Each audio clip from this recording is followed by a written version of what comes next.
waaw ñu ñëwaat nag ak madame Kébé ci beneen casquette comme dañ doon wax développement te gis nañ ne actuellement Sénégal lu mu tëddee côté politique bi ñu bëggoon nga xuus ci tuuti parce que ñu wax acteur de développement c'est parce que xam na la ñuy la gestion de la cité en quelque sorte donc nekk nga adjointe au maire donc xam nga actuellement les tenants et les aboutissants comme on va dire mais yow naka nga gisee paysage politique bi actuellement au Sénégal sa jàngat daal si ki nga xamante ne déjà mi ngi yëngatu tant bien que mal yaa ngi bëri ay activités mais gis nga après li xew ci réew mi lan nga ci mën a wax. waaw li xew ci réew mi d'abord li ma ci mën a wax j'en profite quand même pour di nuyu tous ces citoyens là qui s'activent en politique parce que li may wax rek réew mi ñun ñoo ko bokk. ñun ñëpp ay sénégalais lañu ki politique ak ki politique ñun ñëpp ñoo ko bokk mais li gën a am solo parce que politique nit ñi niñ ko comment on définit la politique ñoom dañ koy définir comme l'art de bien gérer la cité kon xam nga kii politique ak acteur de développement sorewuñu voilà peut-être y a une petite nuance parce que kii politique xëy na day adhérer ci parti politique pour di amee foofu di indi wala peut-être avant muy def loolu xëy na am na lu mu doon def ci biir goxam alors acteur de développement bi moom li ko ñor mooy cité bi di dox tout le temps kon sorewuñu daanaka ñoo yemi mbir rek voilà léegi di kon moo tax may bëgg a gërëm ñiy politique ak ñi politiqueul yëpp dolli ci également man toujours dama naa leen c'est l'art de bien gérer la cité mais une diversité idéologique qui mène vers le développement parce que kee da naan xëy na da ngay dégg sax ñi naan libéral social ñi naan gauche droite nangam mais je me dis que ñoom ñëpp ils ont un seul objectif le dénominateur commun mooy le développement de la cité la bonne gestion de la cité foofu nag laay waxee bonne gestion boobu mooy suñu problème la bonne gouvernance li may wax parce que ñoom dañuy nekk ci instance de décision yi alors que dañ fay nekk pour population bi mais parfois tu as l'impression que dañ fay nekk pour seen bopp ndax li may wax bonne gouvernance bi tey xëy na si on était bien gouverné yu bëri tey du am parce que bonne gouvernance dañuy wax les principes de la bonne gouvernance da ngay dégg ñun le premier principe c'est la responsabilité ñii ne la c'est la transparence ñenn ci principe yi noonu lañ koy limee y a la participation la responsabilité la transparence l'obligation de rendre compte et également la capacité de prendre en charge les besoins de la population te xam nga yooyu yëpp dafa am solo parce que yow mi politique li nga yor xam nga ni moomoo ko dama leen koy wax man leen un médecin du fayeeku dem séddale xaalisam un enseignant du fayeeku dem séddale xaalisam keneen ak keneen du fayeeku dem séddale xaalisam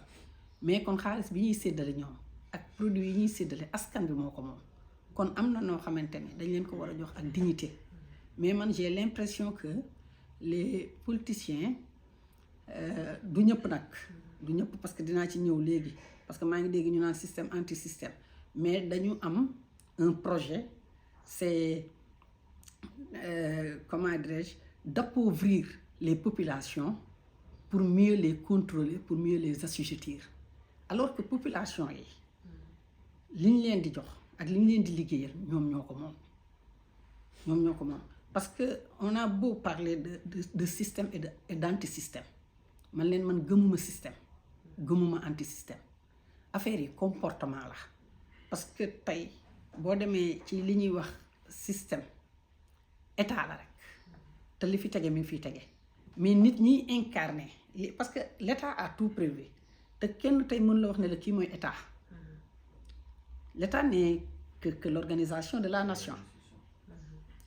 loi yi yëpp dañ ko tëgg ba mu baax teg ko fa mais niñ koy appliquer est-ce que jaar na yoon c'est là où se pose le problème parce que tey bu ñu nee système bi c'est de Senghor à Macky Sall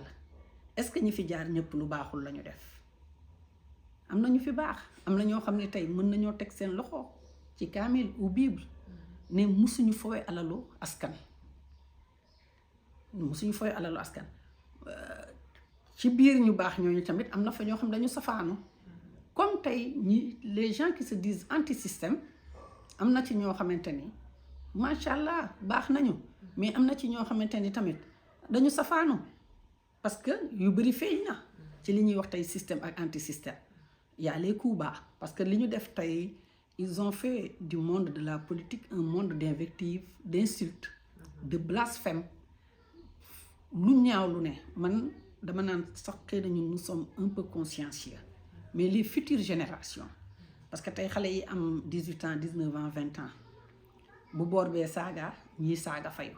coow lu ne kuru te suñuy doom ñooy dem te pourtant le problème ñun tey li ñu soxla li ma leen wax ne leen benn nit du defar réew ñaari nit du defar réew ab askan ñoo koy defar le peuple ndax tey jii boo xoolee si je prends l'exemple de l'immigration clandestine tey li xew man loolu su nit ñi wax ñi ngi naan démb dégg naa benn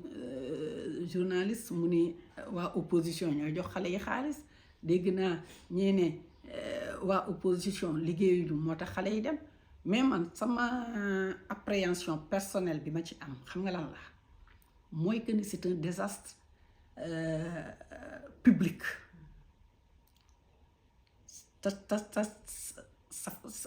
ça fait mal pour les mamans dafa metti li ma leen wax sa doom jàng ba pare amul liggéey wala njàngam sur le plan scolaire enseignement général bi il n'a pas réussi waroon nañu am ay projets yoo xamante ni xale bu ci mënta réussir dans l'enseignement général ñu yóbbu la dans l'enseignement professionnel nga def une formation professionnelle génn am say diplôme mën a liggéeyal sa bopp mais tey lii xew man personnellement madame Kébé je me dis que c'est un désastre public et quand il y a faille dans les affaires publiques le responsable numéro 1 c'est l'État parce que man pourquoi may interpeller État parce que premièrement dama ne bu benn pirogue embarqué woon deuxième pirogue warut a mën a embarqué fii parce que tey bon je ne veux pas utiliser des mots de trop mais je dis que le responsable numéro 1 c'est l'État. Où sont nos gardes côtiers? Où sont nos gardes frontaliers? dafa metti dangay parce que nous sommes au Sénégal ki nekk nord ba ak sud ba ki nekk est ak ouest dañuy xamante ndax nii la ñuy def li ma naan leen léeg-léeg sa yaay day nekk bawol sa papa nekk ajoor sa yaay nekk waalo sa papa nekk sud nangam on se connaît c'est la famille le Sénégal est une famille am na loo xamante ni je crois que c'est à éviter parce que li may wax xale yi man leen gaal yi doomu ministre du ci dem doomu président du ci dem doomu député du ci dem quel que soit nag du bord où l'homme est que tu sois dans la mouvance présidentielle ou dans l'opposition seeni doom demuñu ci xale yi am na benn loo xamante ne dama leen koy incomber li may wax les responsabilités sont partagées parce que man je me dis que même parents yi kuñ ci nekkoon de connivence tu dois être poursuivi parce que sa doom foog naa waroo ko asaalu je parle nag en tant que mère de famille sa doom jàng na pare na liggéeyul am na fii Sénégal noo xamante ni les petites et moyennes entreprises alors joo fekkee njëriñ loo fekkee mais gaal ku ne xam na ni la ca biir géej ak yeneen yi ñu ciy raconté yëpp sax doo mën a comprendre parce que nous ne sommes pas des sociologues mais daal pour dire les responsabilités sont partagées te war nañu xool vraiment identifier le fond du problème mooy parce que foofu dañuy dugg également ci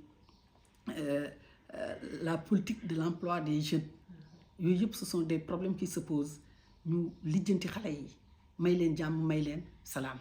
te vraiment yéen yi ñuy def seen xel yi ak seen bopp yi mu leen di sonal ñu jéem ko arrêté te man loolu toujours dama koy wax ne leen problème bi c'est au niveau des quartiers parce que gis nga le développement damay duggaat tuuti ci développement pour dire rek en gros man am naa fu ma far politique xam nga tey bu élection jotee damay dugg sànni sama carte am naa fu ma far mais nee naa leen politique du tax ma saaga nit du tax ma xulóog nit du tax ma wax lu ma ko war ta wax néanmoins nag fi nga xamante ni moom dama fay war di intervenir bu wax jotee li ma war a wax dinaa ko wax nit laa nag mën naa juum parfois mais li ma leen wax aussi yenn injustice yi aussi au niveau de la gestion des affaires publiques c'est à éviter parce que am na ñoo xam ne mënuñu supporter injustice te comme disait l'autre être neutre devant l'injustice c'est être du côté de l'oppresseur alors que vraiment ñu gérer les affaires publiques ba nga xamante ni retombées yi dina mën a dem ci population yi de manière équitable foog naa loolu moom mooy la première solution par exemple une bonne gestion une gouvernance vraiment sobre vertueuse et transparente ñu mën a dimbali population bi foofu loolu laa ci am lu may wax j'ai tellement de choses à dire ba temps bi moo ko dul maye li nga wax am na solo surtout si immigration clandestine bi parce que xale yi moom il faut ñu waxtaan ak ñoom ñaanaat leen aussi parents yi nañ bañ a démissionner nañ gën a continuer di wax di ñaax xale yi di leen attu di leen tere waaye ñu ñëw nag ci beneen problème parce que gis nañ ne comme ñu ngi ci politique toujours at mi moom li nga xamante ne moo fi présenté wu ci candidat man démb rek am na ko ma message ne ma candidat à la candidature donc plus de xaw ma 300 candidats je sais pas 280 et quelques candidats loolu lan moo ko indi pléthore de candidature yi lan moo si sa xalaat. bon pléthore bi moom gaa ñi xam nga parfois dama ne nit il faut être réaliste dans la vie si tu es à la quête d'une popularité d'une notoriété am na neneen noo ko mën a defee ci say compétences personnelles voilà li ma leen di wax ne leen même kiy jaay gerte caaf am na nu muy defaree gerte caaf ak qualité gerteem ba àdduna yëpp xam ko nit ñi mën nañ koy GP ba France ak États-Unis fu ne ndax xarañ gam cay def ndax loolooy xarañ mooy compétence mais tey la remarque que j'ai faite mooy ñu bëri dañuy ñëw déclarer wu peut-être dafa am nañu des idées derrière cette déclaration ñii nag damay dégg rek ñii naan dafa bëgg a waxaale ci deuxième tour bi ñi naan le candidat veut se faire un nom etc. mais je me dis que quand tu aspires à diriger un pays c'est vrai que dañ ne présidence amul benn école bu ñuy former président mais quand tu aspires à diriger un pays tu es un leader un véritable leader comme on dit le leadership ne se décrète pas c'est un processus quand tu aspires à diriger un pays surtout un pays comme le Sénégal foog naa dafa am dangaa war a am cursus foo jaar fi ngay jaar lan la na la nit ñi xam d'abord xam la ci njub xam la ci teey xam la ci dal xam la ci dans tous les sens parce que danga war a am un cursus fii laa jaar ñëpp xam la nga mën a demander et puis préparer wu parce que tey pléthore bi li ko indi parce que man fiche yi rek nee naa leen yàq xaalis la fiche yi nee naa leen moom ak au conseil j'en profite au conseil des collectivités territoriales ak conseil économique social et environnemental nee naa leen ñoom laa yemale parce que nee naa leen loolu moom xam naa ce serait un miracle ñu di madame Kébé présidente de la République mais suñ ma faloon ñaari entité yooyu laay njëkk a dissoudre parce que non dama ciy dellu si waat tuuti mais maa ngi yemoon ci pléthore de candidats yi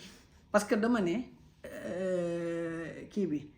xaalis bi ñuy déposer pour bala ñuy dem nu mu tudd caution bi nee naa caution bi dañ ko waroon a kuy ñëw di déclarer sa caution ngay àndal obligatoirement la condition sine qua non pour la déclaration de candidature à la présidentielle mooy tu viens avec ta caution de 30 millions la de 30 millions kon du ñu mët juróom ndax parrainage bi sax moom mën ngaa tappal ba am say liste yëpp soo demee ñu dàq la xam nga loolu ça ne pose pas problème mais problème bi mooy caution bi ndax xaalis bi day xaw a jafe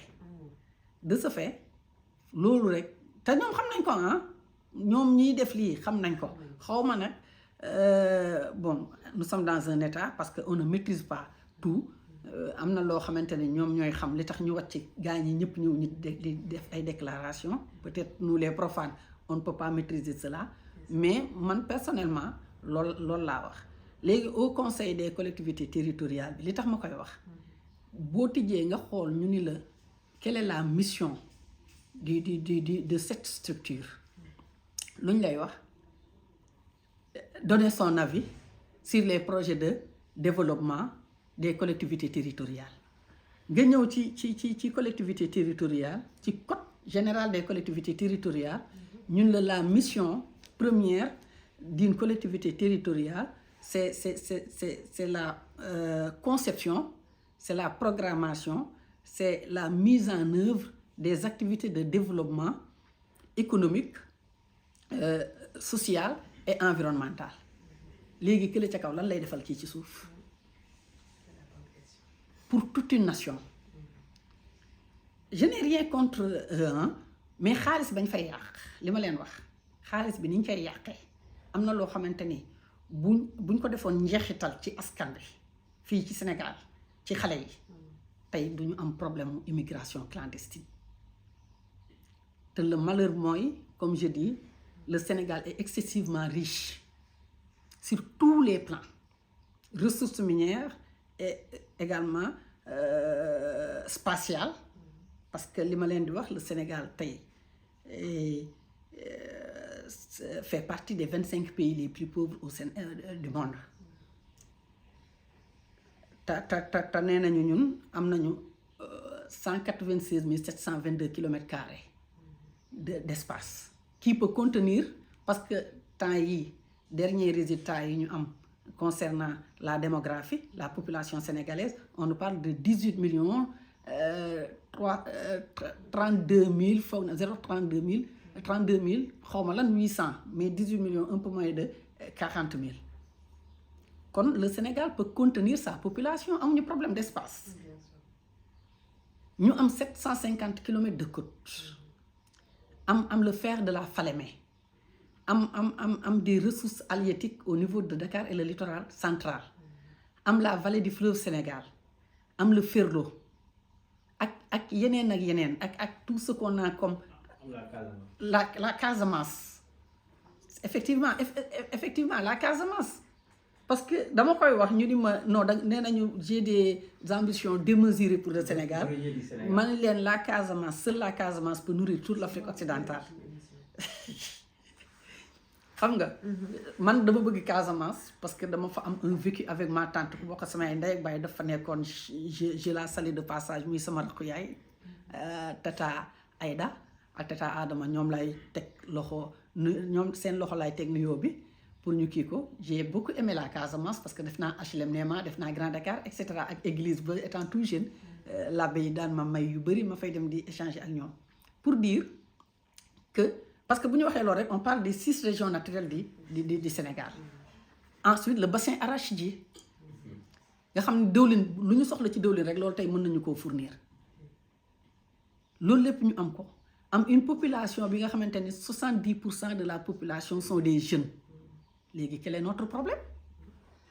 le problème du Sénégal c'est un problème li ma leen wax il faut qu'on procède à un changement radical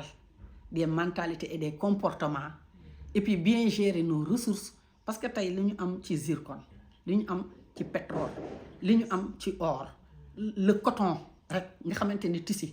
parce que keroog dafa am ku ne ma madame Kébé temps yi yow dangaa bëggoon kii mais da nga bëgg sañse mais temps yi jëndoo yére ma ne ko pour le repos biologique mu ne ma repos biologique man ma ne ko les ressources non renouvelables pétrole mu ne ma mais pétrole bi lu mu jotee yére ma ne ko 70% des habits que nous portons viennent du pétrole mu ni ma c'est pas possible man ko coton ak lin ñoom ñoo ci gën a tuuti mais pétrole te loolu et puis le malheur li may wax mentalité et comportement les politiciens ñu ma ko sañ a wax nag parce que du ñoom ñëpp parce que li may wax le politique il pense aux futures générations le politicien il pense aux futures élections il aurait pu conscientiser la population foofu dama ciy dugg ci li ñuy wax décentralisation parce que tey peut-être état central bi mu demee ba xam ni il ne peut pas gérer tous les problèmes de tous ces de tous les citoyens ci la ñu dem ci décentralisation dagg réew mi ay pàcc-pàcc parce que décentralisation tey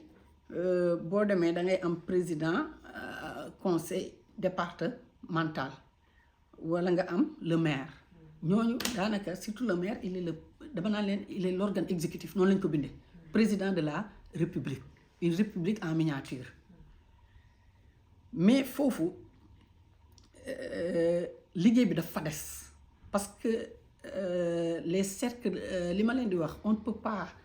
aspirer à un développement national en laissant en rade le développement local parce que développement local moom mooy développement des collectivités territoriales communes yi te foofu aussi ba tey dañ ciy xas politiciens yi mais man dama ne leen développement bi le développement passera impérativement par les cercles concentriques les cercles concentriques man li ma koy woowee mooy les familles et la somme des familles fait le quartier donc le développement local passera impérativement par les quartiers via dama naan leen il faut que quartier bu nekk installé conseil de quartier ñu mën a conscientiser population bi d'autant plus cette fois-ci ci acte 3 bi on parle de la libre administration et de la gestion participative décision yi ne viennent plus d'en haut mais d'en bas de ce fait nit ñi bu ñu leen conscientiser parce que toujours day am kuy ñuy ñëw yow madame Kébé yéen li ngeen di def parfois duñ ci xam dara man leen doo leen ci xam dara parce que les gens ignorent les populations dañoo nu ma ko waxee ci ignore que ni ñoom ils peuvent assister au conseil municipal foofu dama ciy profiter pour wax benn article bu ñuy wax article 6 ci dispositif du code général des collectivités territoriales article boobu te lii bu ma sañoon da ngeen mu koy multiplier àdduna këpp gis ko les Sénégalais d'ici et d'ailleurs et parce que wax naa ko une fois Africa 7 ci beneen chaîne wax naa ko waat ci beneen chaîne mais tey la 3e fois ou 4e fois ma koy wax population yi dañoo am droit accéder ci délibération yi ñuy def ci mairie yi dañoo am droit assister ci conseil municipal bi peut-être nag bu ñu ñëwee ci conseil municipal bi ils n'ont pas droit à la parole mais dañu am droit assister conseil municipal bi am droit assister am droit ñëw à leurs frais également et communication ñëw ñu jox leen délibéré bi conseil municipal bi paree ñu jël ko ñëw tas ko ci biir askan bi pour que ñu xam ce qui se passe dans la mairie ak alalu askan bi nan lañ koy utiliser parce que tey dafa am lu ñuy wax les compétences transférées ñu yónnee ko état central bi décentraliser ko yóbbu ko ci collectivités territoriales yi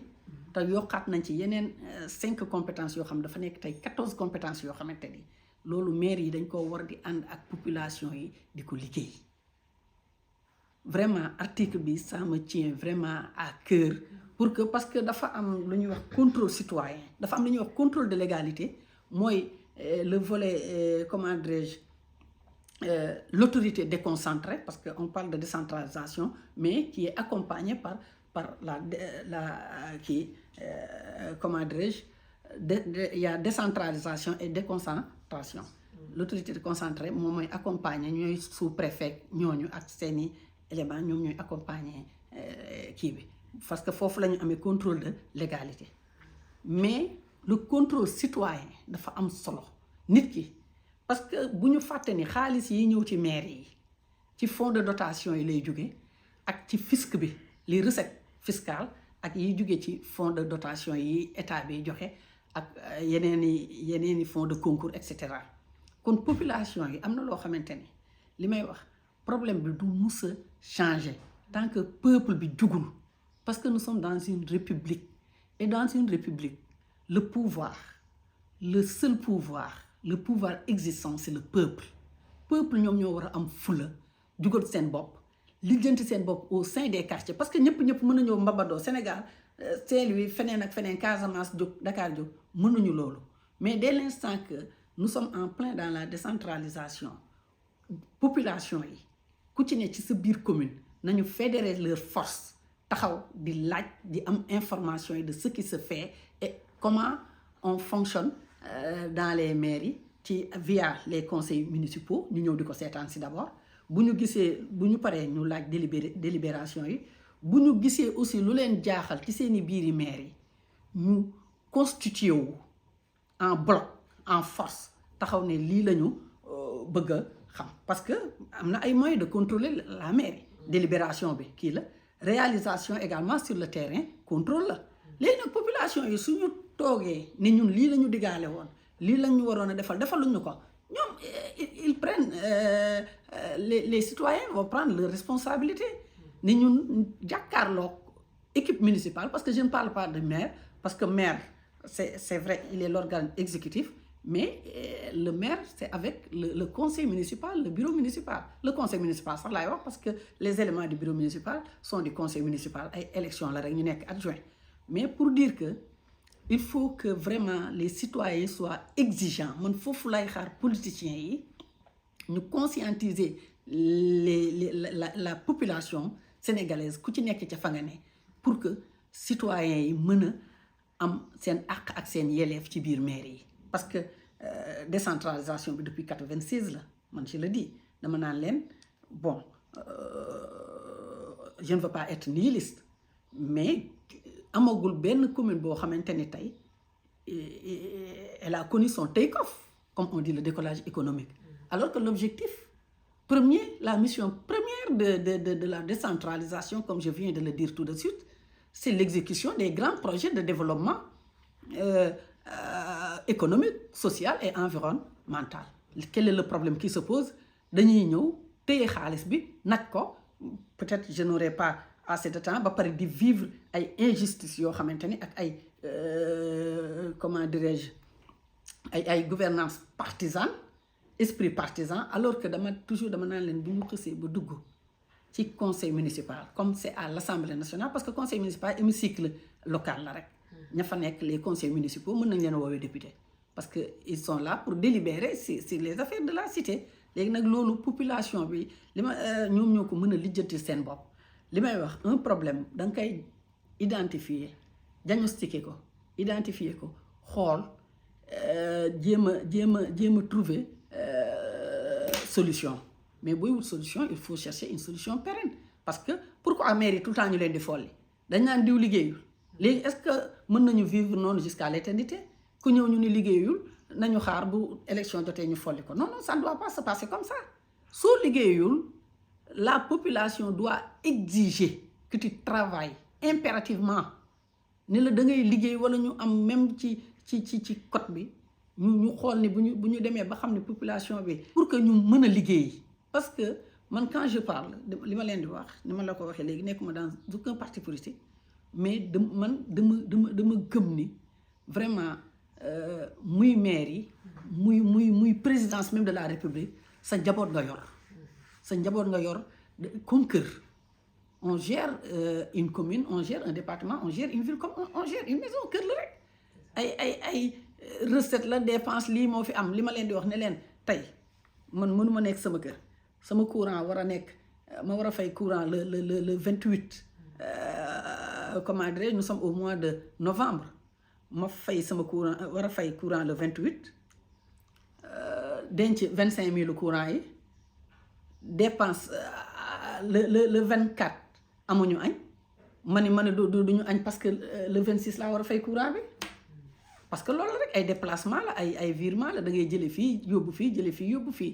mais li may wax je parle dans le cadre général parce que si je dois spécifier en général man dama nekk ci mairie li may wax tout ce qui concerne la mairie de la Patte d'Oie su may wax foofu man dama ci biir hémicycle bi laa koy waxee mais quand je parle ici c'est Madame Kébé actrice de développement qui parle dans un cadre général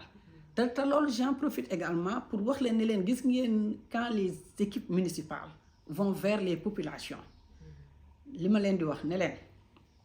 gestion participative bi inclusive bi dafa am solo li tax mu am solo parce que c'est pas parce que ñun dañu fal rek ñoo gën nit ñi c'est pas parce que dañu fal ñun ñoo gën a xam nit ñi par exemple quand tu prends yenn quartier yi da ngay gis des intellectuels de haut niveau yoo xamante ni yow la ñu xam ci décentralisation amaana sax bokk na ca ñu doon rédiger texte ya te mu ngi ci sa biir commune te xamoo ko léegi loolu c'est en allant vers à la rencontre des populations ci ngay amee kii yooyu genre élément yooyu ba nga xamante ni yow day nekk yoo xam ne c'est favorable même pour ta gestion et mus naa parce que ñun ñëpp nous nous connaissons damay wax ak un ami maire ñuy waxtaan mu ni ma am na loo xamante ni dama dem à la rencontre de la population ba am problème évoqué ko ci fi pénc mi toog parce que noonu la toog di waxtaan am bi ñu waxtaanee ba pare am ku jóg ci mbooloo mi woo ko ne ko dama la soxla bi mu dikkee mu toog ak moom mu ni ko lii ma lay wax bis bu ma ci déggee sama tur baalu ma la ko ba bu muy dugg suuf ne ko lii askan bi wax nii ñaata la ça a fait plus de 3 millions mais dafa ne ko dama lay defal chèque jox la ko pour ngeen pour soxla askan bi faju ñooñu bu ñu demul woon à la rencontre de cette population est-ce que dinañ gis kooku parce que xëy na kooku amul jot pour ñëw ci ay mairie bien que population yi comme ni ma waxee léegi nii avec le contrôle citoyen war na ñuy ñëw ci mairie yi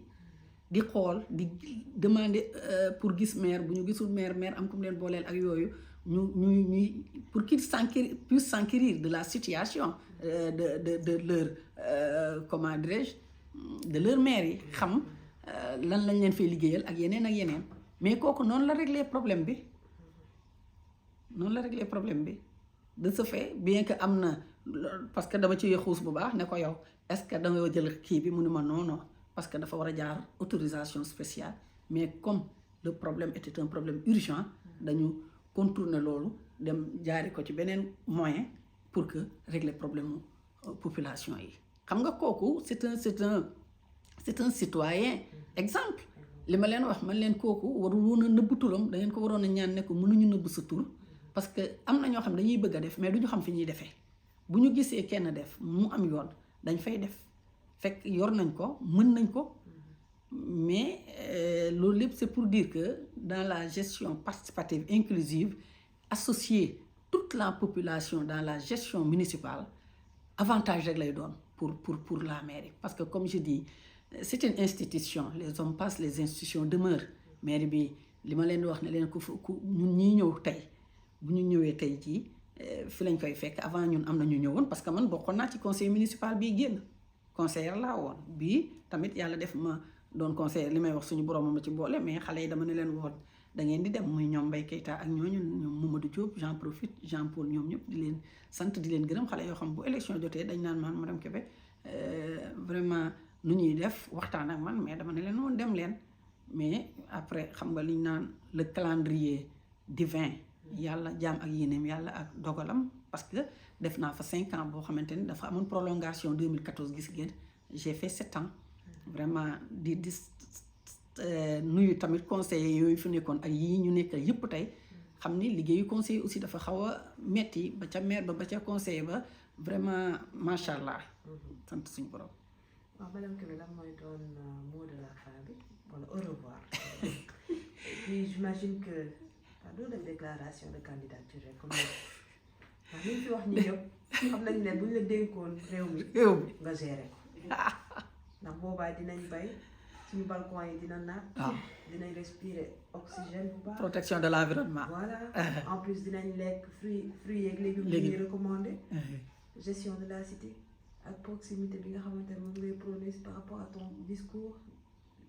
développer entreprise yi voilà mairie bi am benn link ak population bi ñu bañ a réeroo ci yu bari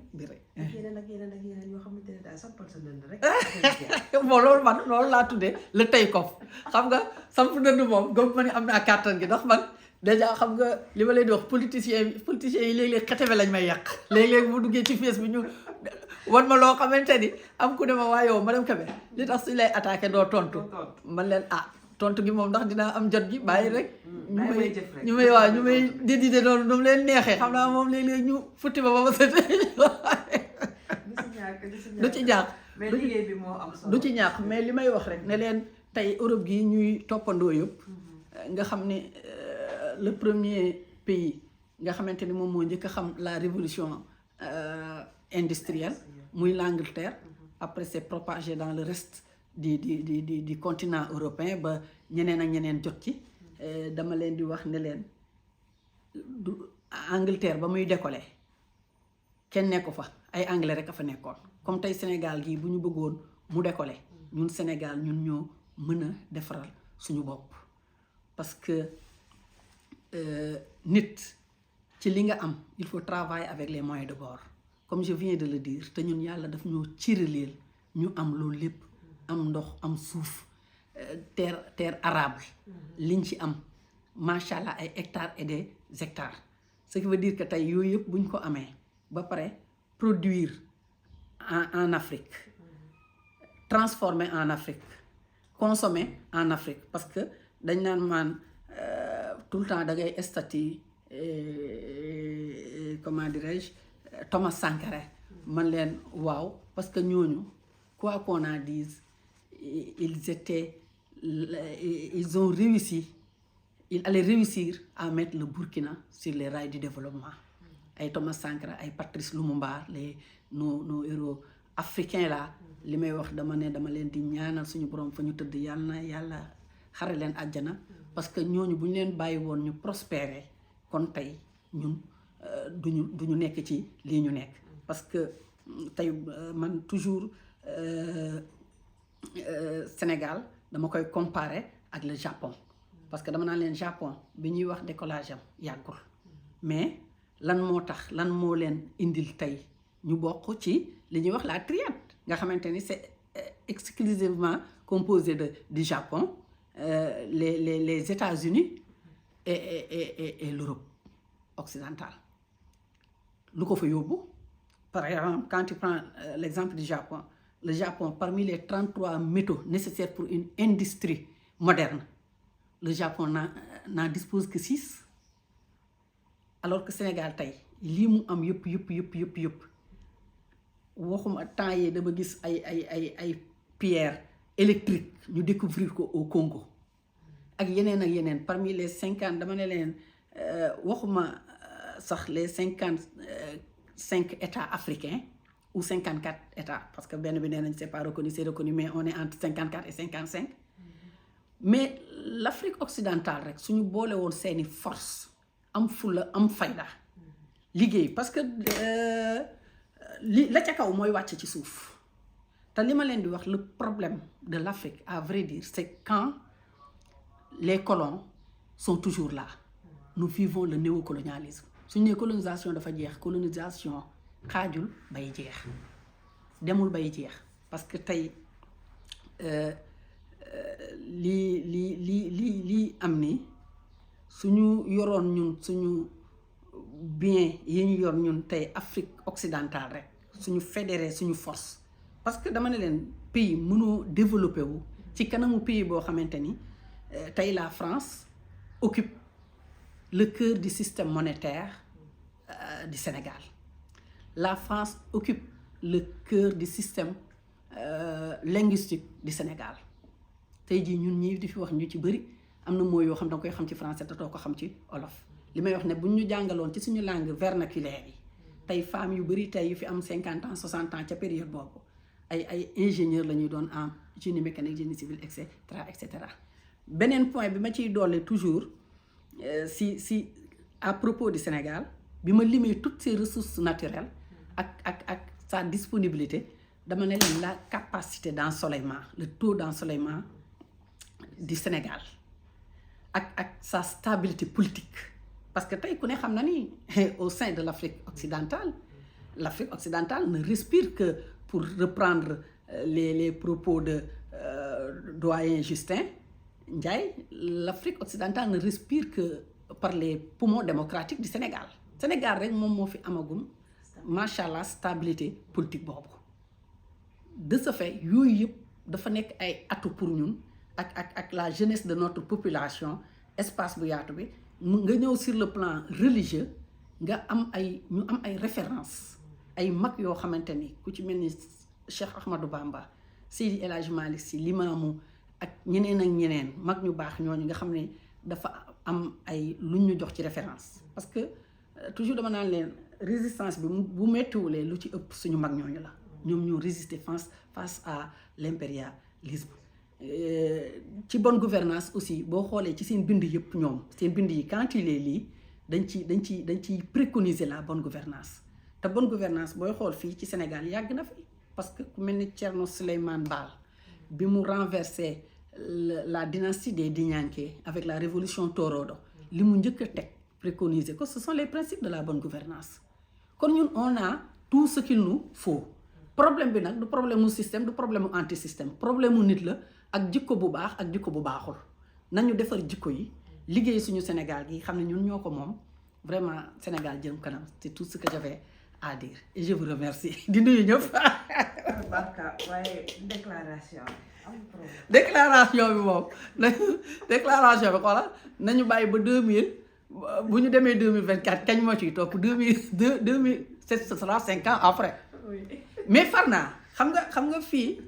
dañ naan gars yi boo faree bu ñu xamee fi nga far dañ lay sacrifier mais moom kooku moom je le dis haut et fort far naa am naa candidat te j'ai confiance à mon candidat te dinaa ci xuus. bis mu ngoog ba tey. merci beaucoup madame Kébé.